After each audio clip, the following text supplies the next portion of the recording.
اچھا یہ بتائیے گا اس ٹائم پر، بیکاز سب سے زیادہ امپورٹنٹ چیز یہ ہے کہ کیا ملک استحکام کی طرف جائے گا یا نہیں جائے گا. اگر یہ پارلیمنٹ چلتی رہتی ہے، ان ہاؤس چینج آتی ہے، that is a different story, لیکن ایٹ لیسٹ وہ ایک دم سے الیکشنز کی طرف جانے والا جو انسٹیبلٹی ہوتی ہے وہ کم از کم نہیں آئے گی. بٹ کیا اگر پاکستان تحریک انصاف، کیونکہ آپ نے 9 مئی کی بات کی، اگر پاکستان تحریک انصاف واقعی میں سمجھتی ہے کہ 9 مئی کا اب جو بیانیہ وہ دفن ہو گیا، تو کیا آپ کو یہ نہیں لگتا کہ وہ بیانیہ ایک بار پھر سٹارٹ ہو گیا، یا ایک بار پھر اس کے اندر جان پڑ گئی؟ اس دن جس دن عمران خان صاحب نے کہا کہ میں نے تو جی ایچ کیو کے باہر احتجاج کی کال دی تھی، چاہے وہ پرامن ہو یا دوسری کال ہو، یہ بات تو ایک طرح سے اعتراف جرم کے طور پہ دیکھی جا رہی ہے. عمران خان صاحب نے جی ایچ کیو کے باہر احتجاج کی کال دی ہے، کیا آپ نے خود رپورٹ کیا، کور کی؟ نہیں، ذرائع کے ذریعے خبریں چلی ہیں علی محمد خان صاحب فار مینی ڈیز. آپ میرے سے پوچھیں، موجود تھا. کنفرم یا ریجیکٹ کر دیں. میں آپ کو بتاتا ہوں، خان صاحب نے یہ کہا کہ میں حراست میں تھا، میں کال نہیں دے سکتا تھا، اور نہ میں نے کسی کوئی جگہ اسپیسیفائی کی کہ ہاں احتجاج کریں. ہاں 18 مارچ، یہ 9 مئی کی بات نہیں ہو رہی، 18 مارچ کو جب ان کو گرفتار کرنے کی کوشش کی گئی تھی اور گھر پہ حملہ بولا گیا تھا اس سے پہلے، تو عمران خان صاحب نے پرامن احتجاج کی بات کی تھی. نہ عمران خان صاحب نے 9 مئی کی کال دی ہے، نہ 9 مئی کے لیے عمران خان صاحب نے کوئی جگہ بتائیے گا آپ جا کے وہاں کریں. ہاں ٹھیک، ظلم قوم کے ساتھ یہ ہوا کہ ایک محبوب لیڈر، ایک سابق وزیر اعظم کو ادھر سے کالر سے پکڑ کے رینجرز کے ہاتھوں سے کھچوایا گیا. یہ نہیں بنتا تھا. آپ نے فوج یا فوجی ادارے سے نہیں کرنا ہوتا. یہ اگر ان پہ کرپشن کا چارج تھا، توشہ خانہ کیس میں گرفتاری تھی نا، تو نیب کا کیس تھا، اس پہ پولیس آ جاتی، ایف آئی اے آ جاتی، تو ایک سول. اچھا مسئلہ یہ ہوا کہ جب قوم نے یہ دیکھا کہ رینجرز نے اٹھایا تو جا کے وہ ان جگہوں پہ پہنچ گئے. اب دیکھیے پولیس نے اٹھایا ہوتا تو پولیس کے باہر احتجاج کرتے. اس لیے عمران خان صاحب نے پرامن احتجاج کی بات کی تھی کہ ان کی جماعت نے پرامن احتجاج کیا. 9 مئی کی کال ان کی نہیں تھی، اور اس سے بھی آگے ایک سٹیپ اور انہوں نے، یہ تو پچھلی 2-3 ملاقاتیں پہلے کی بات ہے، یہ ریسنٹ ہفتے کی بات، وہ بھی میں ادھر ہی موجود تھا، میرے سامنے خان نے بات کی، گریس دکھائی ہے، سپیس دی ہے، ایک سٹیپ پیچھے ہٹے ہیں.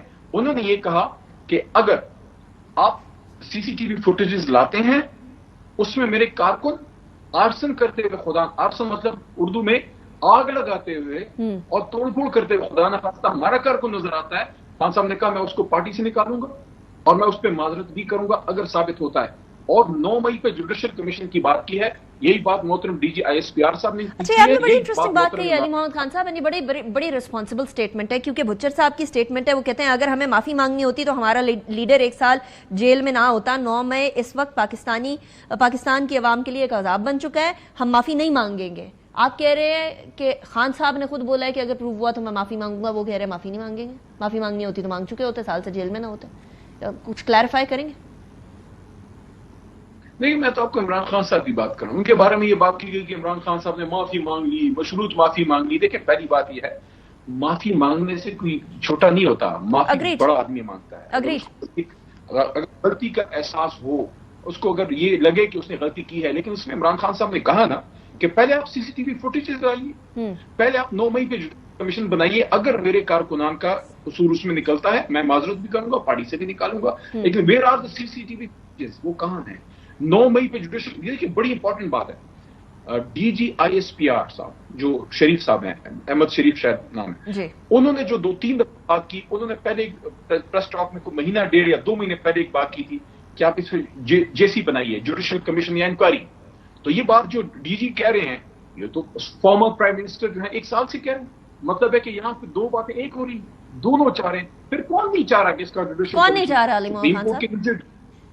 مجھے کیا پتا، سپریم کورٹ اس کی جوڈیشل کمیشن بنائے، یا تو پھر وزیر اعظم شہباز صاحب نہیں چاہتے کہ اگر وہ جوڈیشل کمیشن بنا دیں تو دودھ کا دودھ پانی کا پانی ہوگا. شاید مسلم لیگ، جو عمران خان صاحب نے بات کی ہے نا، شاید مسلم لیگ کی حکومت یہ چاہتی ہے کہ اس مسئلے کا منطقی حل نہ نکلے، آپ ابھی بھی آپس میں برسر و پیکار رہیں. ٹھیک، مطلب پاکستان تحریک انصاف اس بات پر ابھی بھی بہت پختہ یقین رکھتی ہے کہ اسٹیبلشمنٹ یا فوج اور پی ٹی آئی کے درمیان پی ایم ایل این آ رہی ہے.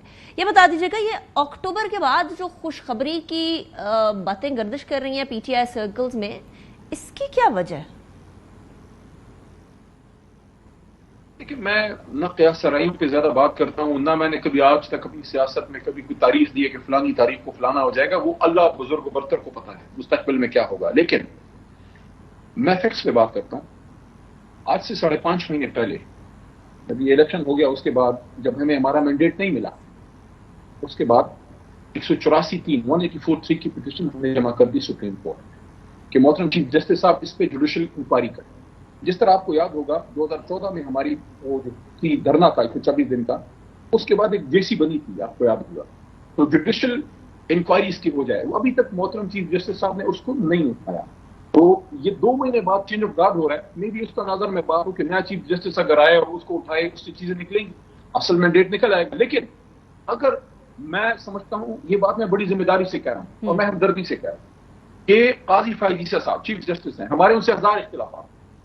ابھی ایک قادیانوں کے معاملے پہ ان کا ایک فیصلہ آیا ہے جس پہ جو ہے معاملہ پارلیمان میں اٹھا، وہ 15 اگست کو اس پہ دوبارہ لاء کمیٹی کی میٹنگ ہے، لیکن کوئی بھی نہیں چاہے گا کہ ہمارے ملک کا کوئی چیف جسٹس یا کوئی صدر یا کوئی وزیر اعظم خدا نخواستہ برے نام کے ساتھ جائے۔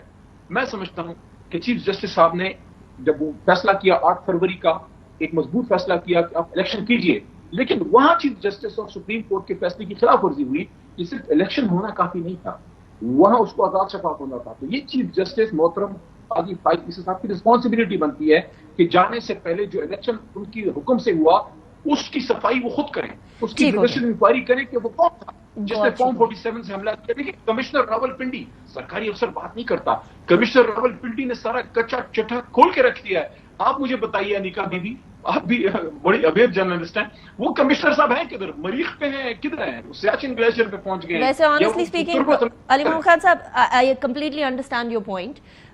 میرے جو سیگمنٹ ہے اس کا وقت ختم ہو گیا ہے، لیکن ایک بات ہے کہ الیکشن کمیشن آف پاکستان کی ذمہ داری تھی کہ وہ انشور کرے کہ فری اینڈ فیئر انتخابات ہوں۔ مجھے بریک کی طرف جانا ہے۔